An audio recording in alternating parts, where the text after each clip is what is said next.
I kept the pots full. There were three on rotation, one strong enough to wake a statue, one smoother for the regulars who nursed a cup for hours, and a decaf for the folks who claimed they wanted to sleep after their meal, even though no one who came in at midnight ever really slept. The air always smelled like fresh grounds and warm sugar. The cake stand sat under a domed lid near the register. It held slices of chocolate fudge cake, so rich the fork barely needed to touch them, carrot cake stacked with thick cream cheese frosting, and a lemon sponge that lit up your tongue with each bite. People pretended they were stopping in for shelter from the snow, yet their eyes always drifted straight to that stand. The pies were my favorite part of the shift. Apple with a buttery lattice crust, cherry with a deep red filling that stained the plates, and pecan that crackled lightly when you cut into it. We kept them warming in the oven since no one wanted cold pie in a night like that. Each slice sent out a faint puff of sweet steam that filled the whole counter. The pancakes were the comfort food people ordered once they settled in, big soft stacks that soaked up maple syrup until they shone. Some folks asked for them with blueberries cooked right inside. Some wanted them golden and plain, and a few went all out with whipped cream on top. The grill gave them a crisp edge that made the whole diner smell like toasted vanilla. Snow tapped against the windows as I wiped down the counter, the kind of sound that made the world feel smaller and safer. A few late-night travelers sat scattered around the booths, warming their hands on mugs and talking quietly. The storm outside kept growing, though inside the diner, the light stayed steady and the food kept coming. It was a slow job at times, yet it felt honest. You served people what they needed in that moment: heat, sugar, and a place to settle while the snow kept falling. I moved to the diner after 3 years on nights at a 24-hour gas station. The station never kept me busy enough. Most nights dragged along with the hum of the refrigeration units and the occasional customer buying crisps or fuel. I wanted a job where something actually happened, somewhere I could feel useful instead of just waiting for the sun to come up. The diner gave me that change of pace right from the first shift. The cold followed me from the old job to this one, though it hit different here. The gas station always felt drafty, no matter how high the heaters ran. The diner kept its warmth like it was holding it on purpose. The grill heat rolled through the place, the coffee pots let off a steady steam, and the ovens hummed quietly under the counter. Even when the snow outside came down in thick curtains, the windows caught the glow of the lights and held it tight. The regular customers helped more than they realized. They came in shaking snow from their coats, stamping their boots, and dropping into the booths like they owned the place.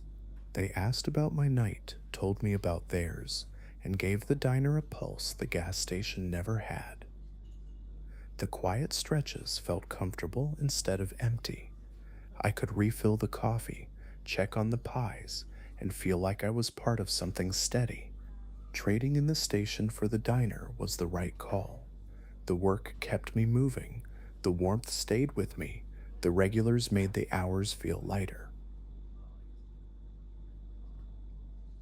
Outside, the snow piled higher against the curb, though inside the diner, the heat held firm and the night felt a little less lonely. The shift had a rhythm that settled in after a while. Serving the regulars came first. They always showed up in a loose parade between midnight and 2, each one with a favorite order and a habit you could set your watch by. I topped up mugs before they even asked, slid plates onto tables without needing to check names, and traded a few lines of small talk that made the place feel alive. Once they were settled, the diner eased into a quieter hum.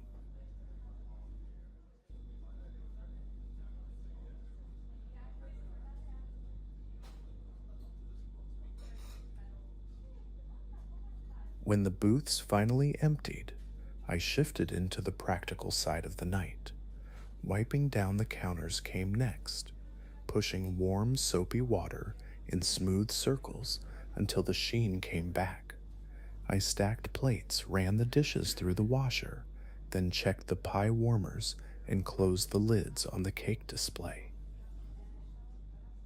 The whole place had a comfortable order to it once the rush faded.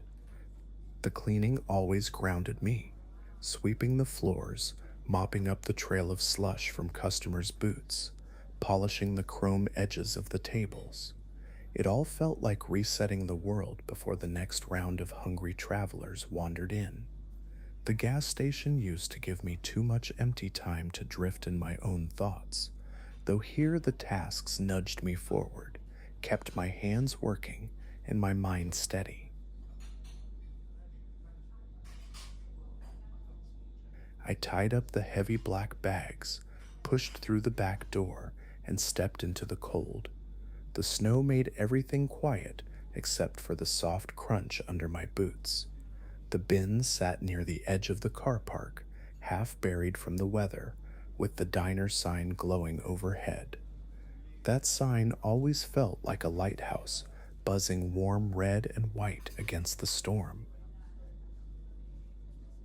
I dumped the bags, brushed the snow from my coat, and stood for a moment, just breathing in the frozen air.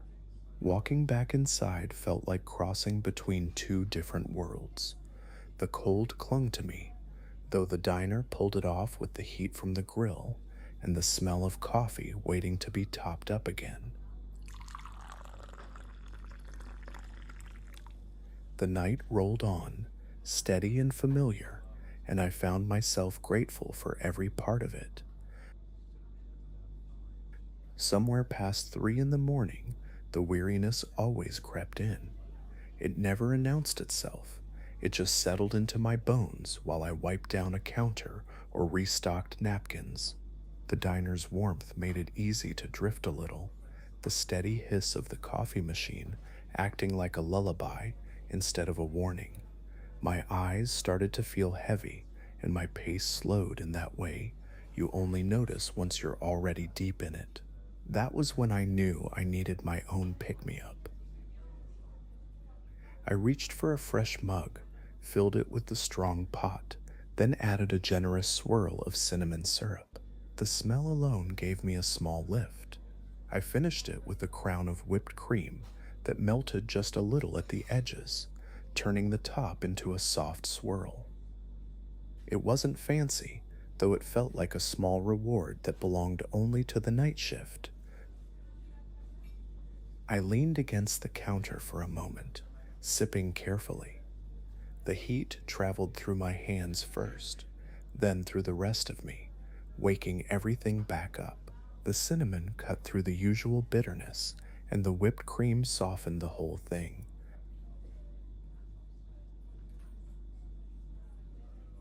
Outside, the snow kept beating against the glass, though inside that cup pulled me back into focus.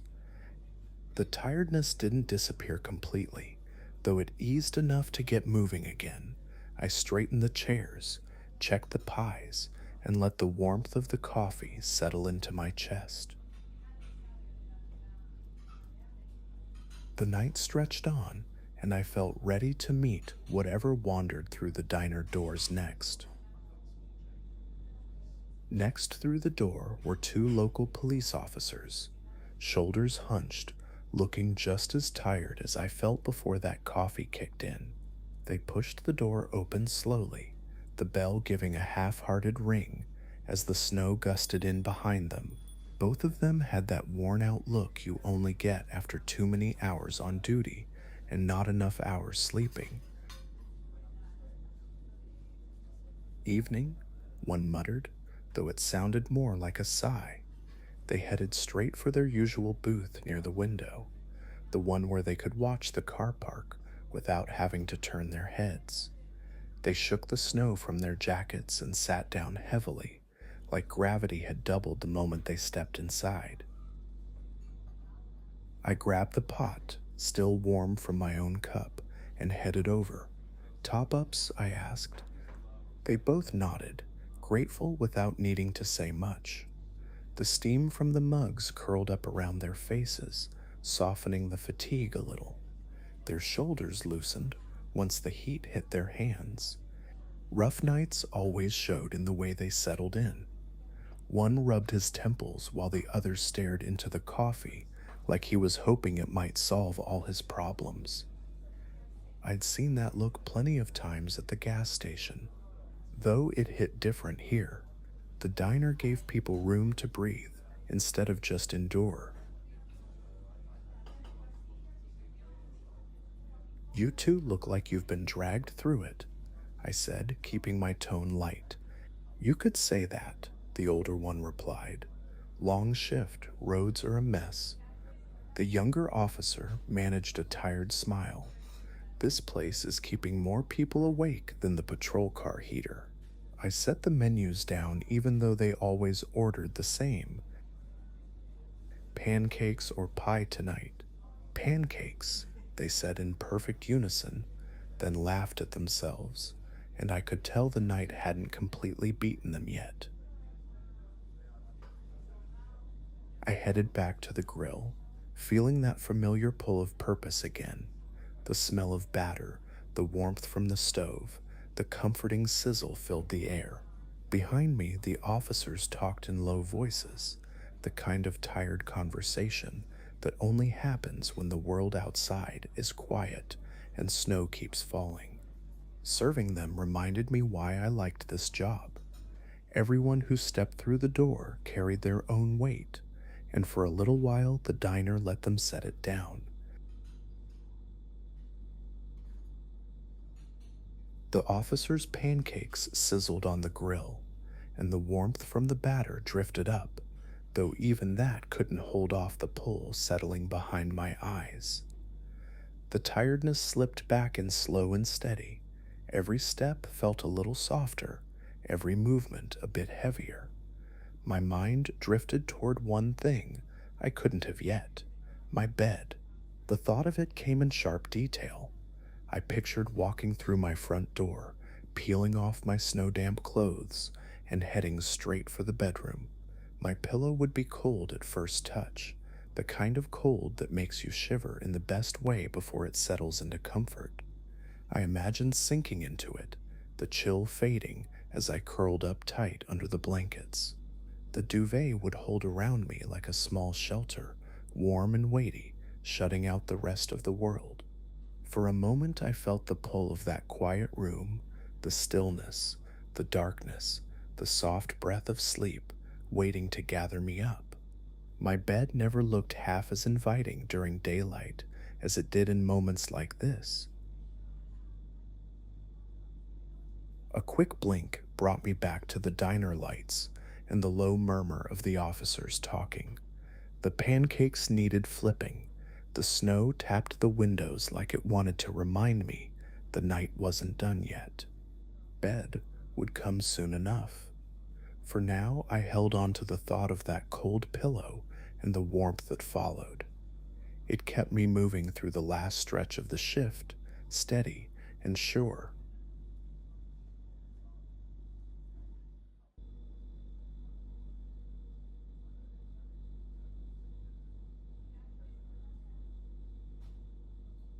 As the night drew on, I began cleaning up the last few tables, wiping crumbs from the counters and stacking chairs. I switched the small heater on beside my feet, letting its warmth chase away the chill creeping through the diner. The snow outside painted everything in quiet white, and I stayed alert for the last stretch of the night, content in the glow, the hum of the diner, and the small routines that made these hours mine. Through the diner's frosted windows, the world outside was a patchwork of light and shadow. The glow of distant windows flickered in the snow, some bright and welcoming, evidence of people still awake and busy, sorting laundry, reading late, or finishing last-minute tasks. Others were dim, curtains drawn, as if the occupants were struggling to fall asleep, tossing under heavy blankets while the cold seeped into their rooms. The contrast made the warmth inside the diner feel even more precious, a small refuge against the quiet, restless night beyond the glass.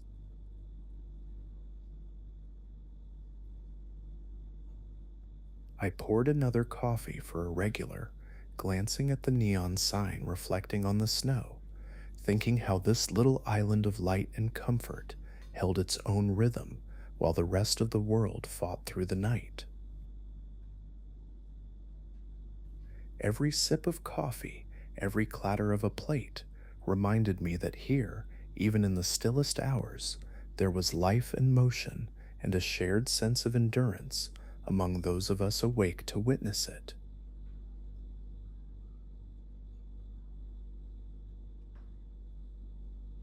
But also sweeter, that I imagined my pillow waiting for me, cold and inviting, while outside the night carried on, some awake, some asleep, and some caught in the soft hush between.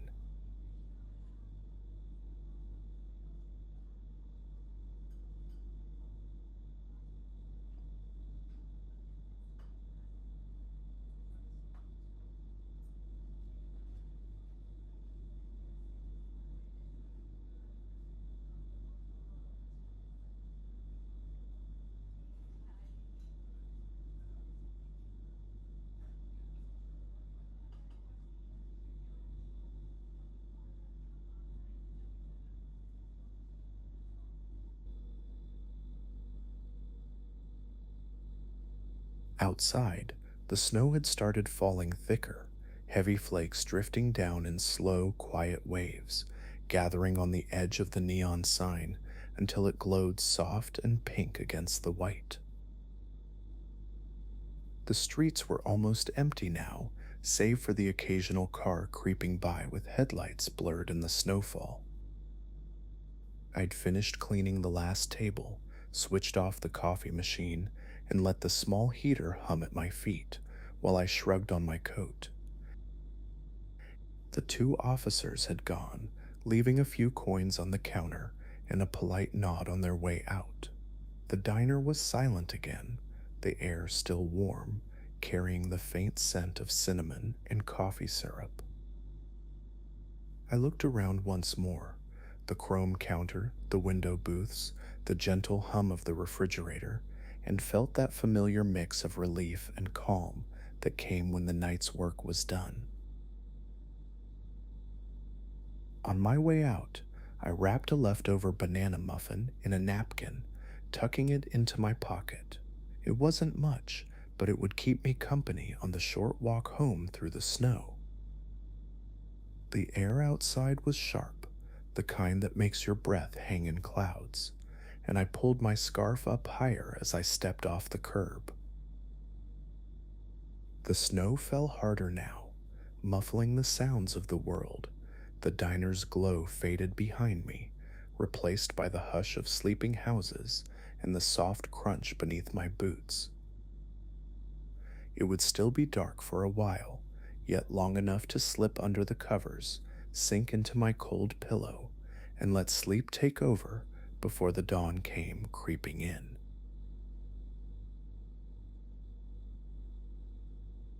As I reached the corner, I turned back once more.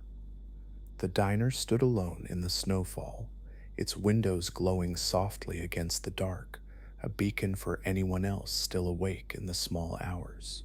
The sign buzzed faintly, casting a gentle pink shimmer over the snowdrifts, and for a moment everything felt perfectly still.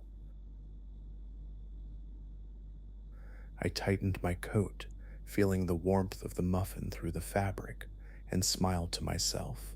The night was deep, the world quiet, and there was just enough time left before sunrise to sleep soundly, safe in the thought that the diner would still be there when the world woke again.